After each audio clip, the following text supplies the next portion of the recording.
श्री शिवाय नमस्तुभ्यम। हर हर महादेव। दोस्तों, आप सभी लोग जानते हैं कि 3 जनवरी 2025 यानी शुक्रवार को पड़ रही है पौष महीने की चतुर्थी तिथि। और दोस्तों, ये वो तिथि है जो पौष महीने में पड़ने वाली सबसे बड़ी तिथि है, क्योंकि यह शुक्रवार के दिन पड़ रही है, जो बहुत ही खास है। और दोस्तों, आप सभी लोग जानते हो, शुक्रवार का अगर सबसे बड़ा कोई उपाय है तो वो एक चुटकी काले तिल वाला उपाय है। तो दोस्तों, इस शुक्रवार चतुर्थी के दिन आप लोगों को इस वाले उपाय को जरूर करना है। बहुत सारे लोग होंगे जिन लोगों ने इस उपाय को ना किया हो, मतलब पूरा साल निकल गया, उन्होंने किसी भी दिन इस एक चुटकी काले तिल वाले उपाय को ना किया हो। पर दोस्तों, आपके पास एक आखिरी मौका बचा हुआ है, जो कि 3 जनवरी के दिन है। तो इस दिन आप लोगों को इस वाले उपाय को जरूर कर लेना है। भले ही आपने पूरे साल भर इस उपाय को ना किया हो, पर अगर आपने इस पौष महीने के विनायक चतुर्थी तिथि के दिन अगर इस वाले उपाय को कर लिया, तो आपको इस उपाय को करने का वो फल मिलेगा जिसकी आपने कभी कल्पना भी नहीं करी होगी। इसीलिए आप लोग इस वाले उपाय को एक बार जरूर कर लेना, ताकि आप लोगों के हाथ से यह मौका ना जा सके और आपको इस उपाय को करने का फल मिल सके। दोस्तों, यह उपाय पंडित जी ने अपनी अभी की ही शिव महापुराण की कथा में बताया है। जिस उपाय को आज हम आपको बहुत अच्छे से समझाने वाले हैं, इस वीडियो को देखने के बाद इस उपाय को समझने के लिए आपको कोई और वीडियो को देखने की जरूरत नहीं पड़ेगी। तो चलिए दोस्तों, उपाय को शुरू करते हैं। देखिए, ये इस पौष महीने के शुक्रवार के दिन यह इतना खास होता है, इतना महत्वपूर्ण होता है। देखा गया है कभी कभी बड़े बड़े पूजा पाठ अनुष्ठान से जो मनोकामना पूर्ण नहीं होते, वो पौष महीने के शुक्रवार के दिन एक छोटे से उपाय करने से ही आपकी मनोकामना पूर्ण हो जाती है। और बहुत सारे लोगों ने इस उपाय को किया भी है और उनको इस उपाय को करने का फल भी जरूर मिला है। अगर आप लोग भी इस उपाय को करना चाहते हैं, तो आप इस उपाय को पहले अच्छे से समझ लेना, सुन लेना, उसके बाद करना। आपको इस उपाय का फल जरूर मिलेगा। और इस उपाय को कर लेने से आपके घर में चाहे किसी भी प्रकार की दुख और समस्या क्यों ना चल रही हो, आपको उसका कारण भी नहीं पता है कि भाई ये समस्या किस कारण से चल रही है। उसका कुछ भी कारण हो सकता है, जैसे पितृ दोष हो सकता है या किसी भी तरह का मंगल दोष भी हो सकता है। तो इस दिन आप लोगों को यह वाला उपाय कर लेना है। ये एक ऐसा उपाय है, जिस उपाय को अगर किसी विशेष दिन पर किया जाए, तो भाई उस विशेष दिन का जो है वह तो हमें मिलता ही मिलता है। पर हमने उस दिन पर इस एक छुटकी काले तिल वाले उपाय को किया है, तो हमें उससे भी बड़ा फल मिलता है। और फल बहुत जल्दी मिलता है, क्योंकि आप इस उपाय को बहुत ही बड़े और विशेष दिन पर कर रहे हो। तो चलिए अब उपाय के बारे में बात करते हैं। लेकिन उससे पहले आप लोगों को यह जानना आवश्यक है कि आखिर यह उपाय किस समय करना है, किसको करना है और कैसे करना है। तो चलिए हम आगे आपको वीडियो में एक एक करके बता देते हैं। लेकिन उससे पहले अगर आप लोग हमारे चैनल पर नए हैं, तो हमारे चैनल को सब्सक्राइब कर लेना और इस वीडियो को लाइक करके कमेंट बॉक्स में श्री शिवाय नमस्तुभ्यम ओम नमः शिवाय जरूर टाइप कर देना। तो दोस्तों, इस एक छुटकी काले तिल वाले उपाय को हमें इस शुक्रवार चतुर्थी के दिन कैसे करना है, किसको करना है, किस समय करना है और कहां पर करना है, ये सारे सवालों के जवाब आपको इस वीडियो में मिल जाएंगे। और जो ये वीडियो देखेगा भाई, उसको एक छुटकी काले तिल वाला उपाय जरूर करना चाहिए, क्योंकि इस दिन काले तिल का भी बहुत ही बड़ा और विशेष महत्व होता है। और जब बात आ जाए एक छुटकी काले तिल की, तो ये सोने पे सुहागा वाली बात हो जाती है और ये एक बहुत ही बड़ा उपाय हो जाता है इस शुक्रवार चतुर्थी तिथि का। अब दोस्तों, इस काले वाले तिल उपाय को आखिर करना किसको है, सबसे पहले हम लोग वो बात जान लेते हैं। तो देखो, घर की जो बड़ी माताएं बहनें होती हैं, उन माताओं बहनों में से कोई भी एक बड़ी माता बहन इस वाले उपाय को कर सकती है। और दोस्तों, अगर आप चाहें तो अपने घर में से सभी सदस्यों को भी इस उपाय को करवा सकते हैं। अगर किसी व्यक्ति की खुद की कोई मनोकामना है, खुद की कोई दुख और परेशानी है, जो कि वह अपने लिए ही करना चाहता है इस वाले उपाय को, तो वह खुद अपने लिए भी कर सकता है। बाकी अगर कोई घर में से ऐसा है जो कि अपने पूरे घर परिवार की सुख और शांति के लिए ये वाला उपाय करना चाहता है, तो भाई वह भी कर सकता है। उसमें भी कोई दिक्कत वाली बात नहीं है। कहने का मतलब ये है कि इस उपाय को हर एक सदस्य भी कर सकता है और पूरे घर परिवार के सदस्य के लिए घर की बड़ी माताओं बहनों में से कोई एक माता बहन भी कर सकती है। माताएं बहनें अगर घर में उपस्थित न हो, या वो यह वाला उपाय न कर पा रही हो, तो फिर घर का कोई बड़ा सदस्य भी इस काले तिल वाले उपाय को कर सकता है, चाहे फिर वह पुरुष ही क्यों ना हो। उसमें कोई भी दिक्कत वाली बात नहीं है। अब दोस्तों, इस एक चुटकी काले तिल वाले उपाय को हमें करना कहां पर है? इसे हमें तुलसी के क्यारे के पास में जाकर करना है। बहुत सारे लोग प्रश्न करते हैं, हर एक उपाय को करते समय क्या हम इस उपाय को घर पर या मंदिर में कर सकते हैं? देखो, तो इस वाले उपाय को आप घर ही करोगे तो अच्छा रहेगा। अगर घर पर तुलसी का पौधा नहीं है तो शिव मंदिर में उपाय को करोगे तो भी अच्छा होगा, इस वाले उपाय को। उसके बाद में दोस्तों, जो अगला प्रश्न निकल कर आता है वो यह आता है इस उपाय को लेकर कि आखिर इस उपाय को हमें किस समय करना है, सुबह के समय करना है कि शाम के समय करना है? तो देखो, इस वाले उपाय को आप लोग सुबह के समय भी कर सकते हो और शाम के समय प्रदोष काल में भी कर सकते हो। अब अगर आप पूछो कि भाई सबसे उत्तम समय कौन सा रहेगा इस एक चुटकी काले तिल वाले उपाय को करने का, तो हम आपसे बस यही कहेंगे कि इस उपाय को आप शाम के समय करेंगे तो ज्यादा बेहतर होगा। बाकी अगर सुबह के समय भी करेंगे तो भी अच्छा होगा, उसमें कोई भी दिक्कत वाली बात नहीं है। तो अब दोस्तों, जो अगली सबसे बड़ी और महत्वपूर्ण बात आती है वो यह आती है कि सुबह अगर हम उपाय को करेंगे तो हमें कितने बजे से लेकर कितने बजे तक के बीच में करना है, और शाम के समय प्रदोष काल में करेंगे तो हमें कितने बजे से लेकर कितने बजे के बीच में करना है। तो देखो, सुबह जितनी जल्दी हो सके आप उपाय को करने की कोशिश करना। बाकी अगर किसी कारणवश लेट भी हो जाओ, थोड़ी देर भी हो जाए, तो 10 या 11 बजे तक भी आप उपाय कर लेना, पर 12 बजे से ज्यादा देरी ना हो, ठीक है? इस बात का ध्यान रखना।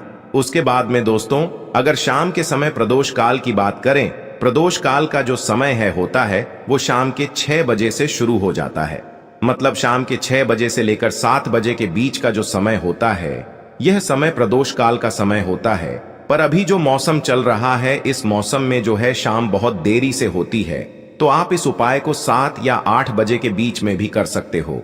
मतलब शाम के 6 बजे से रात 8 बजे के बीच में आप कभी भी इस वाले उपाय को कर सकते हो, उसमें कोई भी दिक्कत वाली बात नहीं है। परंतु शुक्रवार के दिन कोशिश करना कि समय के अंतर्गत ही कर लो। किसी कारणवश ना कर पाओ तो थोड़ा देरी से भी कर सकते हो, आपको उपाय का फल जरूर मिलेगा। तो चलिए बात करते हैं हमारे पहले उपाय की। देखिए, इस उपाय के लिए आपको 2 दीपक लेने होंगे। दोनों ही दीपक आप मिट्टी के भी ले सकते हैं, और दोनों ही दीपक आप शुद्ध आटा मढ़कर उनके भी तैयार कर सकते हैं। अब दोस्तों, दोनों ही दीपक के अंदर आपको शुद्ध घी का प्रयोग करना होगा, और एक दीपक के अंदर आपको गोल रुई की बाती का प्रयोग करना होगा, और एक दीपक के अंदर आपको लंबी बाती का प्रयोग करना होगा। लंबी बाती वाले दीपक के अंदर आप मौली वाला जो धागा आता है कलावा का, उसकी बाती का प्रयोग भी आप लंबी बाती वाले दीपक के अंदर कर सकते हैं। देखिए, 2 दीपक वाला ये चमत्कारी उपाय केवल शुक्रवार की रात्रि में ही किया जाता है, इसीलिए आपको इस उपाय को बहुत ही ध्यान से समझना। इसी के साथ में आपको 1 चुटकी काले तिल के दाने लेना है, और इसी के साथ में आपको मात्र 1 चुटकी हल्दी भी लेनी होगी। अब दोस्तों, ये सभी सामग्री लेकर के आपको रात्रि के समय पहुंच जाना है अपने घर में, जहां कहीं भी तुलसी जी का पौधा, तुलसी माता का निवास स्थान है, वहां पर। देखिए दोस्तों, सबसे पहले तो आपके पास जो एक गोल बाती का दीपक, उसे आपको तुलसी जी के वहां पर प्रज्वलित करना है। दीपक को प्रज्वलित करते समय आपको ओम नमो भगवते वासुदेवाय इस मंत्र का 11 बार जाप कर लेना है। अब देखिए दोस्तों, आप जो 1 चुटकी काले तिल के दाने लेकर के आए हैं, उन्हें आपको अपने सीधे हाथ में रखना है, और जो आपने गोल बाती वाला दीपक प्रज्वलित किया है माता तुलसी जी के वहां पर, उसके ऊपर से आपको इन 1 चुटकी काले तिल को गड्ढी की दिशा में घुमाना है। आपको अपना नाम और अपनी गोत्र को बोल देना है, और फिर आपको इन काले तिल को उससे जलते हुए दीपक के अंदर डाल देने हैं। देखिए, काले तिल भगवान विष्णु के पसीने से उत्पन्न हुए हैं, और जब भी हम यह दीपक नवमी की रात्रि में प्रज्वलित करते हैं तो इससे हमें हमारे कर्ज में राहत मिलती है, हमारे जीवन में धन प्राप्ति के नए नए मार्ग खुलते हैं। हमारा अगर कोई भी कार्य रुका हुआ है तो वह भी परिपूर्ण होता है। देखिए, गोल बाती का जो दीपक है, विशेषकर हम माता तुलसी के वहां पर भगवान विष्णु और माता लक्ष्मी के निमित्त प्रज्वलित कर रहे हैं। इस प्रकार से आपको ये दीपक प्रज्वलित कर देना है।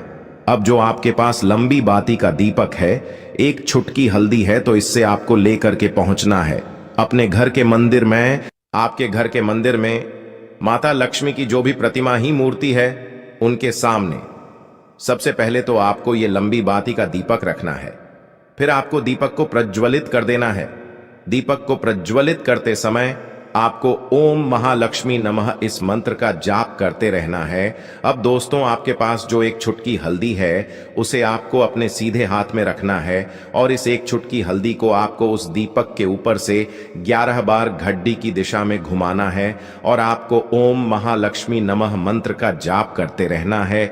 और इस एक छुटकी हल्दी को आपको उसे दीपक के अंदर डाल देना है। देखिए, एक छुटकी हल्दी वाला जो दीपक है आपके जीवन से दुर्भाग्य को समाप्त करता है, माता लक्ष्मी की आपको कृपा प्राप्त करवाएगा, धन प्राप्ति के आपके जीवन में नए नए मार्ग बनाएगा। देखो, अगला उपाय है वो भी बहुत ज्यादा खास है। तीनों उपाय को आप जरूर सुनना, क्योंकि जो आपको अच्छा लगे वो उपाय आप कर सकते हैं। देखिए, इस उपाय के लिए आपको 2 हरी इलायची लेनी होगी। हरी इलायची आपको साबुत लेनी है, खंडित नहीं होनी चाहिए। और इसी के साथ में आपको मात्र थोड़ा शहद लेना है। शहद आपको मात्र आधा चम्मच या फिर उससे भी कम ले लेना है। और इसी के साथ में आपको एक दीपक ले लेना है। दीपक आप चाहे तो मिट्टी का भी ले सकते हैं और आप चाहे तो शुद्ध आटा मढ़कर उसका दीपक भी आप तैयार कर सकते हैं। इस दीपक के अंदर आपको मौली का जो धागा आता है, कलावा का, उसकी बाती का प्रयोग करना होगा। यानी कि इस दीपक के अंदर आपको लाल रंग की बाती का प्रयोग करना होगा और इस दीपक के अंदर आपको शुद्ध घी का प्रयोग करना होगा। अब यह सारी सामग्री लेकर के आपको अपने घर में जो भी मंदिर है वहां पर पहुंच जाना है और आपको माता लक्ष्मी के किसी भी स्वरूप के सामने बैठ जाना है। अगर माता लक्ष्मी की फोटो है, माता लक्ष्मी की प्रतिमा है, तो उनके सामने आपको बैठ जाना है।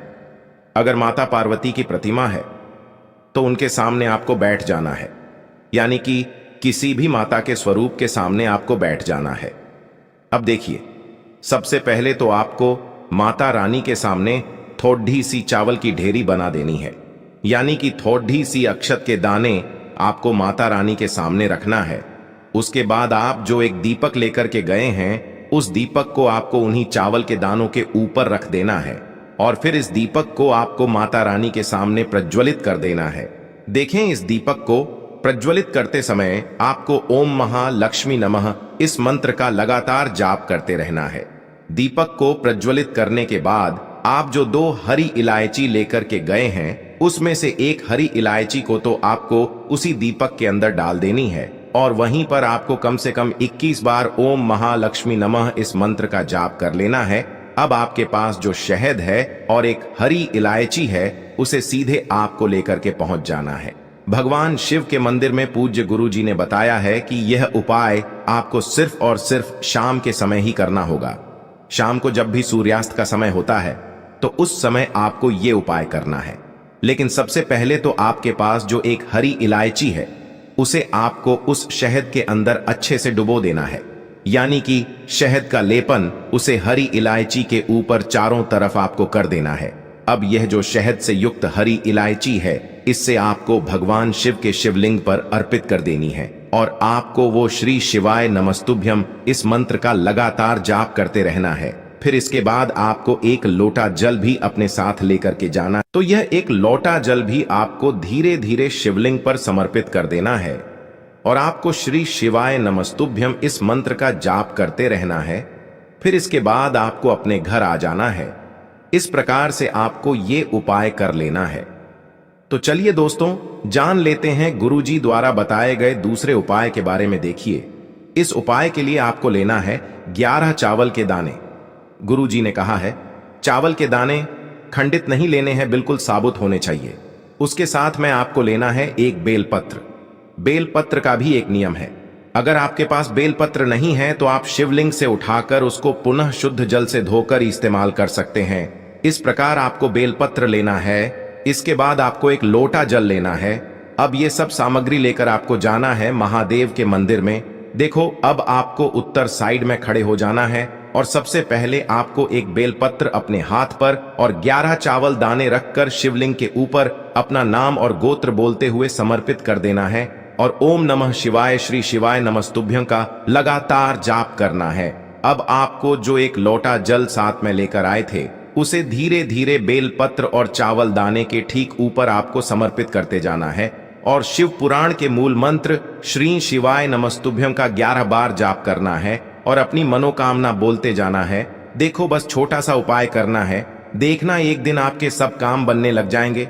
गुरुजी का बहुत ही विशेष उपाय है। चलते हैं तीसरे उपाय की तरफ। देखिए, इस उपाय के लिए आपको एक तांबे के पात्र के अंदर सबसे पहले अपने घर से शुद्ध जल लेना है। फिर इसी के साथ में आपको मात्र थोड़ा सा शहद लेना होगा। शहद आपको आधा चम्मच या फिर उससे भी कम लेना है और इसी के साथ मैं आपको एक प्यारी सी बेलपत्र ले लेनी है। बेलपत्र यदि आपको नहीं मिल पाती है तो भगवान शिव के शिवलिंग पर चढ़ी हुई बेलपत्रों को आप पुण्य शुद्ध जल से धोकर के उपयोग कर सकते हैं। और बेलपत्र जो है वह कहीं से भी कटी फटी खंडित नहीं होनी चाहिए। अब ये तीनों सामग्री लेकर के सीधे आपको पहुंच जाना होगा भगवान शिव के मंदिर में। ये उपाय सुबह से लेकर के शाम तक किसी भी समय कर सकते हैं। देखिए, सबसे पहले तो आपके पास जो शहद है उससे आपको अपने सीधे हाथ की छींटी उंगली के जो पास वाली उंगली होती है अनामिका उंगली, उसमें थोड़ा सा शहद आपको लेना है और इससे फिर आपको शिवलिंग पर जहां माता सुंदरी का स्थान होता है वहां पर आपको ओम का निर्माण करना है। लेकिन जलाधारी के बिल्कुल बीच में जो स्थान होता है उससे माता अशोक सुंदरी का स्थान कहते हैं और इसी स्थान पर आपको शहद से ओम का निर्माण करना है। अब दोस्तों, आपके पास जो एक बेलपत्र है उससे आपको अपने सीधे हाथ की हथेली पर रखना है और महादेव से आपको अपनी वह विशेष मनोकामना, आपके जीवन में जो भी संकट चल रहे हैं, जो भी समस्याएं चल रही हैं, जो भी जीवन में दुर्भाग्य बना हुआ है, आप अपने किसी भी कार्य में सफल नहीं हो पा रहे हैं, तो जिस भी प्रकार की आपकी समस्या है उसे दूर करने के लिए आपको महादेव से प्रार्थना कर लेनी है। और फिर यह जो एक बेलपत्र है इससे आपको शिवलिंग पर माता अशोक सुंदरी वाले स्थान पर समर्पित कर देनी है। देखिए, जहां पर आपने ओम का निर्माण किया है उसी के ऊपर आपको ये बेलपत्र भी समर्पित कर देनी है। देखिए, बेलपत्र की चिकनी साइड का हिस्सा शिवलिंग से स्पर्श होगा और इसकी जो डंडी है वो आपको जलाधारी की ओर रखनी है। पत्ती वाला भाग शिवलिंग की तरफ रहेगा। इसी प्रकार से आपको यह बेलपत्र समर्पित कर देनी है। अब दोस्तों, आपके पास जो एक जल का पात्र है उसमें से थोड़ा सा जल तो आपको बेलपत्र की जो आगे वाली पत्ती है उस पर आपको समर्पित करना है और आपको श्री शिवाय नमस्तुभ्यं इस मंत्र का जाप कर लेना है।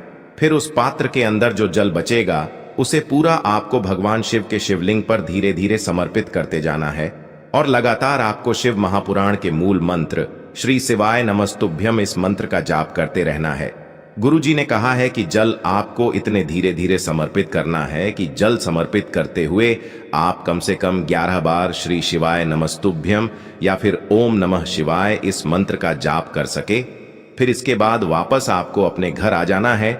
इस प्रकार से आपको ये उपाय कर लेना है। आप देखेंगे कि आपकी सभी मनोकामनाएं अवश्य ही पूरी होंगी। ये उपाय आपको अवश्य करने हैं।